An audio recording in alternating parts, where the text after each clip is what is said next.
wassalatu wassalamu ala Rasulillah Muhammad bin Abdillah wa ala alihi wa sahbihi wa man walah. Disebutkan di dalam Al-Quran banyak tentang cerita Nabi Muhammad SAW, tentang permintaan Rasulullah. Itu pernah Rasulullah hati Sidin bergeletek hati dia. Tapi ngaran orang yang sudah dicintai, ya kan? Kalau orang sudah dicintai itu geletek hatinya di barinya. Kalau kita cinta anak, saya sama anak, geletek hati anak aja, gelagat anak ini, itu kita tukarkan. Selama kadang menikah dia mudarat. Kenapa? Karena abahnya sayang sama anak. Kita laki kalau disayang bini, kita nyaman. Geletek hati kita aja, geletek hati apa yang jadi kehendak kita kayak ini, bini tak paham. Mau kan ya disediakannya ini dan itu dan sebagainya. Kenapa? Karena bininya sayang, cinta. Bini sama. Bini sama. Dia para binian kalau hendak hajat-hajat pian kabur dari laki pian, maka ambil dulu hati laki pian. Bisa-bisa mengambil hati laki pian dulu. Karena kalau pian bergeletek hatinya belum ucap. Hanya bergeletek hati sudah dikabulkan lagi. Nyaman tuh itu. Itu Rasulullah. Sidin hanya bergeletek hati, belum memanggil, bergeletek, sudah Allah Ta'ala kabulkan. Dulunya di Mekah, Nabi Muhammad sembahyang kiblatnya ke Baitul Maqdis.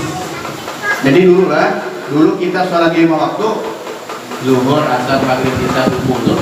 Dulu itu Nabi Muhammad kiblatnya kadang ke Ka'bah, kadang kiblatnya ke Baitul Maqdis, Palestina. Baitul Maqdis sekarang di Palestina, yang diperangi orang-orang terus. Bani Israel memerangi terus, dibomnya macam dan lain sebagainya. Mudah-mudahan Palestina Allah Ta'ala jaga. Dulunya Palestina itu di Baitul Maqdis, kiblat yang pertama Nabi Muhammad. Rasulullah dulunya Sidin sembahyang, Sidin sholat menghadap Ka'bah sekaligus menghadap Baitul Maqdis di depan sana. Jadi Sidin menghadap seperti ini, sini Ka'bahnya, Baitul Maqdis di depan sana. Ketika Sidin masih di Mekah, tatkala beliau berpindah ke kota Madinah, ada kawal lagi beliau mau menghadap dua itu tidak bisa. Apabila beliau menghadap ke Baitul Maqdis, tidak terhadap lagi ke arah Ka'bah. Akhirnya beliau tidak nyaman hati ini. Rasa nyaman kiblat itu di Ka'bah. Tiap-tiap selesai sembahyang, Rasulullah itu keluar daripada tempat sembahyang, melihat-lihat ke atas-atas. Apakah ada wahyu yang turun untuk memindah kiblat? Sampai sekitar 6 bulan. 6 bulan beliau menghadap sholatnya dengan sahabat, menghadap Baitul Maqdis. Ternyata setelah itu Rasulullah melihat-lihat ke langit, apakah ada wahyu turun untuk memindah ke Ka'bah? Ini cara berdoa belum?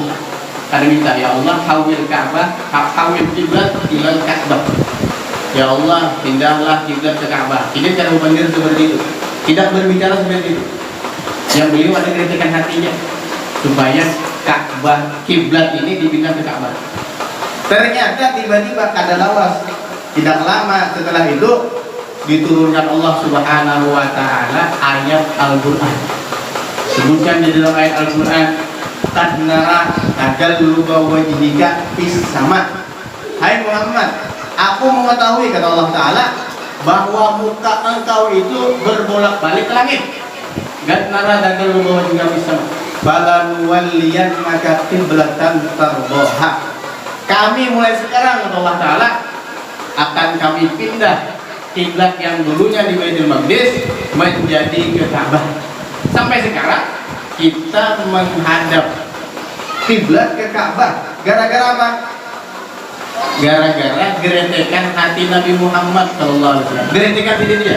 Sampai hari kiamat tetap kiblat kita mengarah Ka'bah. Kalau ada orang zaman kita ini sembahyang melalai, sembahyang menghadap ke Baitul Maqdis, sembahyang yang ada sah. Sembahyang rajin, sembahyang Baitul Maqdis, sama lawan orang yang kada sembahyang kalau dia menghadap Baitul Maqdis. Kenapa? Karena kiblat tadi sudah dipindah Allah Subhanahu wa Ta'ala menuju Ka'bah. Kenapa? Karena hanya geretikan Rasulullah, belum lagi Rasulullah meminta, hanya geretikan Nabi kita Muhammad Sallallahu Alaihi Wasallam. Bagaimana kalau sidin meminta? Pasti geretikan sidin Allah Taala kabul, apalagi sidin minta. Nah, makanya nyaman. Jadi orang yang disayang, dicinta tuh nyaman. Geretikan hati kita dikabul, apalagi kita meminta. Pernah Rasulullah ditanya, biar sahabat menanya Rasulullah, ya Rasulullah, apa saja pekerjaan yang paling banyak membawa ke surga? Ujar Nabi Muhammad menjawab dua penting. Ujar Rasulullah, yang paling banyak amalan membawa ke surga itu adalah husnul khuluq, baiknya akhlak.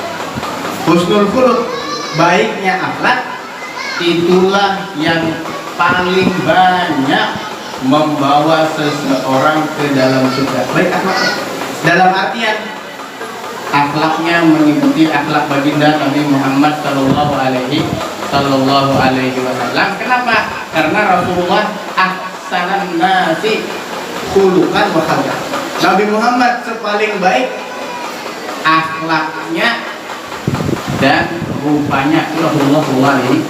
Makin banyak kita mengikuti Rasulullah Sallallahu Alaihi Wasallam, maka makin banyak atau makin besar harapan kita bersamanya nanti di dalam surga. Kemudian ditanya lagi Rasulullah, ya Rasulullah, apa yang menyebabkan orang banyak masuk ke dalam api neraka? Nah, ini yang perlu kita jaga. Nabi Muhammad dua menjawab. Ujar Rasulullah, yang pertama al-famu, nih mulut, ya Rasulullah. Lidah kita ini yang paling banyak membawa orang-orang terjerumus ke neraka. Itu Nabi Muhammad yang mengatakan. Makanya ada hikmah kenapa lidah kita ditutup lawan gigi, lawan bibir, dua buting tutupannya, supaya lidah kita ini jangan berpanggil macam-macam, jangan nyambati orang, jangan menggibah orang, jangan menyakiti orang dengan lisan. Kata Rasulullah, al-muslimun man salimal muslimun min lisanihi wa yadihi. Orang muslim sebenarnya hakiki itu adalah orang muslim yang terselamat muslim lainnya dari kejahatan tangannya dan dari kejahatan lisannya. Ada pernah kita ambil-ambil orang, ada pernah kita menampar orang, ada pernah kita mengetek orang, menjitak orang tanpa hak, ada pernah kita, nah itu kita berarti orang muslim yang sejati.